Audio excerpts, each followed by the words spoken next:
మా ప్రతినిధి సాంబాతో మాట్లాడదాం. సాంబా, నిజంగా ఒక 10 ఏళ్ల పాటు రైతులు చాలా పండగలా వ్యవసాయం చేసుకున్న స్థితి నుంచి గత కొన్ని సీజన్లకు రైతులు తీవ్రంగా నష్టపోయిన పరిస్థితి ప్రభుత్వ వైఫల్యం వల్ల, ప్రభుత్వ వ్యవహార శైలి వల్ల. ఇప్పుడు తాజాగా రైతు భరోసాకి సంబంధించి ఇంకా కూడా వీళ్ళంతా సర్వేలన్నీ చేసే వరకు ఇప్పటికీ చాలా కాలం ఎదురు చూస్తున్నారు. ఎక్కడైనా సరే ఆ సీజన్లోనే రైతు వ్యవసాయం చేసుకోవాలి, ఆ సీజన్కే పంట వేసుకుంటారు సీజన్ల వారీగా. కానీ ఇప్పుడు ఏడాది పైన ఎదురు చూసిన తర్వాత కూడా మళ్ళీ ఇప్పుడు సర్వేలు మొదలు పెడితే ఈ సర్వేలు ఎప్పుడు ఫినిష్ అవుతాయి? అప్పటిదాకా మన రైతుల పరిస్థితి ఏంటిది అని ఇంకో ప్రశ్న కూడా తలెత్తుతుంది. స్వేచ్ఛ, కాంగ్రెస్ పార్టీ ఎన్నికల హామీలో చేసినటువంటి ప్రచారమే ఆ పార్టీకి ఇప్పుడు ఆ పార్టీ నేతృత్వంలో ఉన్నటువంటి ప్రభుత్వానికి ఒక గుదిబండంగా మారిందని చెప్పుకోవచ్చు. ఆ రోజు కేసీఆర్ ప్రభుత్వాన్ని బూచిగా చూపించి కేసీఆర్ ప్రభుత్వం తప్పులు చేస్తుందనేటువంటి ఒక అంశాన్ని ప్రజల్లోకి జొప్పించడం ద్వారా లబ్ధి పొందినటువంటి కాంగ్రెస్ పార్టీ ఇప్పుడు వాటిని నిరూపించే దిశలో ప్రయత్నం చేస్తున్నప్పుడు ఎక్కడ తప్పులు దొరకనటువంటి పరిస్థితి కనపడుతుంది. ఉదాహరణకు 7,500 రూపాయలు ఇస్తానని చెప్పినటువంటి ప్రభుత్వము ఇప్పుడు 7,000 రూపాయలు ఇవ్వాలి అంటే కనుక ఆ స్థాయిలో మిగతా రైతులకు కోత పెట్టాలనేటువంటి ఒక నిర్ణయానికి వచ్చింది. మొట్టమొదట కేసీఆర్ రైతు బంధు అమలు చేస్తున్నప్పుడు ఈ కాంగ్రెస్కి సంబంధించినటువంటి నాయకత్వం చేసినటువంటి ప్రధాన ప్రచారం ఏంటంటే 100 ఎకరాలు ఉన్నటువంటి రైతులకు రైతు బంధు ఇవ్వడం అవసరమా అనేటువంటి ఒక నినాదాన్ని, ఒక అబద్ధపు ప్రచారాన్ని రైతుల్లో అట్లాగే సామాన్య ప్రజల్లో జొప్పించారు. 100 ఎకరాలు అనేటువంటిది జొప్పించేటువంటి ప్రయత్నం చేసినటువంటి తరుణం మనం అందరం చూసాం. అదే అంశాన్ని ప్రధానంగా ఎన్నికల ఎజెండాలో తీసుకెళ్లారు. కానీ ఇవాళ ప్రభుత్వ గణాంకాలు, నాటి బీఆర్ఎస్ ప్రభుత్వ గణాంకాలు కావచ్చు, ఇప్పుడున్నటువంటి కాంగ్రెస్ ప్రభుత్వ గణాంకాలు కావచ్చు చూస్తే 5 ఎకరాల లోపు ఉన్నటువంటి రైతుల సంఖ్య 92 నుంచి 93%, 92.51 ఏదో చెప్తున్నారు. 92% కేవలం 5 ఎకరాల లోపు ఉన్నటువంటి రైతులు ఉన్నారు. 5 నుంచి 10 ఎకరాలు ఉన్నటువంటి రైతుల సంఖ్య 6 నుంచి 7% ఉంటే 10 ఎకరాల పైనటువంటి రైతుల సంఖ్య కేవలం 1.5% మాత్రమే ఉన్నది. అంటే ఇప్పుడు చెప్పినటువంటి 100 ఎకరాలు ఉన్నటువంటి రైతులు ఎక్కడ పోయారు? మరి వారందరినీ తగ్గించాలనేటువంటి చెప్తాం, వారందరినీ కట్ చేస్తాం, రైతు బంధును తగ్గించి ఇస్తామని చెప్పినటువంటి కాంగ్రెస్ ప్రభుత్వం ఇప్పుడు అది అబద్ధ ప్రచారం అని ఒప్పుకునేటువంటి పరిస్థితిలో లేదు. ఎందుకంటే ఆ రోజు 100 ఎకరాలు చెప్పారు. కానీ వాళ్ళ 100 ఎకరాలు ఉన్నటువంటి రైతుల సంఖ్య టోటల్గా చూస్తే 1.5% ఉంది. కాబట్టి దాన్ని తగ్గించడం కుదరదు.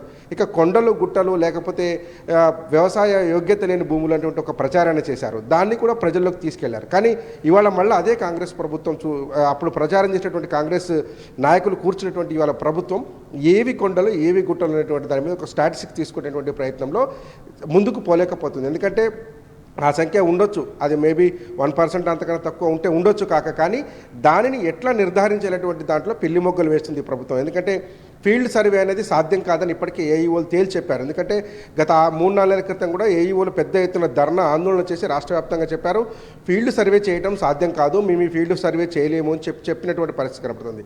మళ్ళీ ఇప్పుడు ఫీల్డ్ సర్వే చేస్తామని కాంగ్రెస్ ప్రభుత్వం చెప్పడం ద్వారా ఏంటంటే రైతులను దగా చేయడం, రైతులను మోసం చేయడం అనేది ఇప్పుడు ఒక ఎజెండాగా కనపడుతుందని ఖమ్మం జిల్లా రైతాంగంతో పాటు యావత్ తెలంగాణ రైతాంగం కూడా ఒక నిర్ణయానికి వచ్చేటువంటి పరిస్థితి కనిపిస్తుంది. రైతు బాగు కోసం December 9 డెడ్లైన్ పెట్టారు. December 9 ఇవాళ తీసుకుంటే 5,000, December 9 తర్వాత తీసుకుంటే 7,500 రూపాయలు ఇస్తామని చెప్పినటువంటి కాంగ్రెస్ ప్రభుత్వం ఇవాళ 5 నుంచి 6,000 చేయడానికి ఆపసోపాలు పడుతుంది. మరి 6 నుంచి 7,500 రూపాయలకి ఎప్పుడు తీసుకెళ్తారో తెలియనటువంటి ఒక గమ్య గోచరమైన పరిస్థితులు కనపడుతుంది. మేధావుల చర్చ అని చెప్పి మొదలుపెట్టినటువంటి క్యాబినెట్ సబ్ కమిటీ దాదాపు 6-7 నెలల పాటు కొండందవి ఎలకన పట్టిందన్నటువంటి లెక్కలో కనపడుతుంది. అవే కేసీఆర్ ప్రభుత్వం ఇచ్చినటువంటి రైతు బంధు లెక్కలే ఇవాళ రైతు భరోసాలో కనపడుతున్నాయి. అంటే అక్కడెక్కడ తప్పులు లేవు అనే విషయాన్ని ఒప్పుకోవడానికి ప్రభుత్వానికి ఒక శశబిషాలు ఉన్నట్టు కనపడుతోంది. ధైర్యంగా ఆ రోజు తప్పుడు ప్రచారం చేశామనేటువంటి ఒప్పుకునే పరిస్థితిలో ఇవాళ ప్రభుత్వం లాంటి కనపడుతుంది. అందుకే ఈ కోతలు వాతలు అనేటువంటి విషయాన్ని ముందుకు తీసుకొచ్చారు.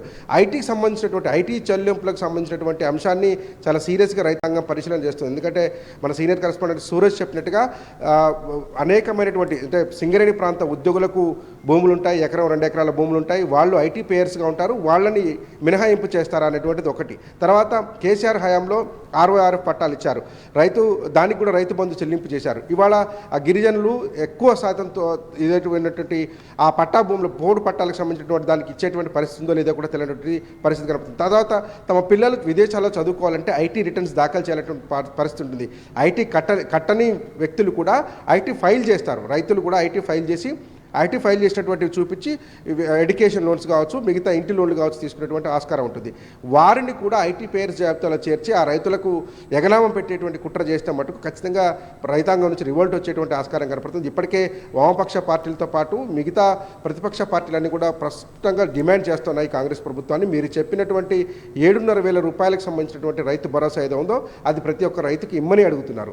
ఆ ప్రయత్నంలో భాగంగా ఇప్పటికే దాదాపు గడిచిన 2 నెలల కాలంలో పెద్ద ఎత్తున ఆందోళన చేశారు. కలెక్టరేట్ల ముట్టడి, ఎంఆర్ఓ కార్యాలయాల ముట్టడి, తర్వాత ఆర్డీఓలకు రకరకాల దశల వారీగా ఆందోళన కార్యక్రమాలను కొనసాగించినటువంటి పరిస్థితులలో అందరి ఒక పక్క బీఆర్ఎస్ కూడా పోరాటం చేస్తున్నటువంటి నేపథ్యంలో ప్రతిరోజు నిలదీస్తున్నటువంటి పరిస్థితులు ఉన్నాయి.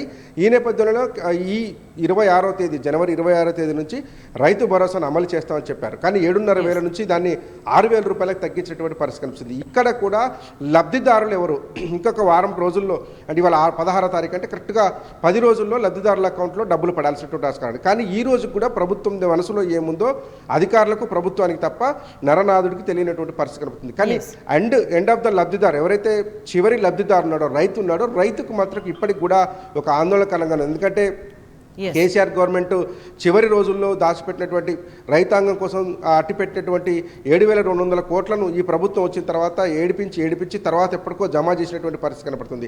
ఇప్పటి వరకు కాంగ్రెస్ ప్రభుత్వం రైతుల అకౌంట్లో రైతు బంధు, రైతు భరోసా పేరుతో ₹1 కూడా ఇచ్చిన పాపాన పోలేదు. కాబట్టి మొన్న చేసినటువంటి రైతు రుణమాఫీలో కూడా అనేక తప్పుల తడకలు ఇప్పటికీ కూడా 30,40 వేల రూపాయలు, 50,000 రూపాయలు, ₹1,00,000 లోపు ఉన్నటువంటి రైతాంగం చిన్న తప్పులు ప్రభుత్వం కానీ బ్యాంక్ అధికారులు కానీ ఏఈఓలుగా చేసినటువంటి తప్పులకు ఇంకా బ్యాంకుల చుట్టూ దాదాపు 6-7 నెలలుగా ఆగస్టు 15 అక్కడి నుంచి మొదలుకుంటే ఈ రోజు వరకు 6-7 నెలలుగా కాళ్ళు అరిగేలాగా చెప్పులు అరిగేలాగా ఆఫీసుల చుట్టూ తిరుగుతున్నటువంటి పరిస్థితి కనపడుతుంది. ఇవన్నీ రైతాంగాన్ని చాలా ఇబ్బందులకు గురిచేస్తుంది.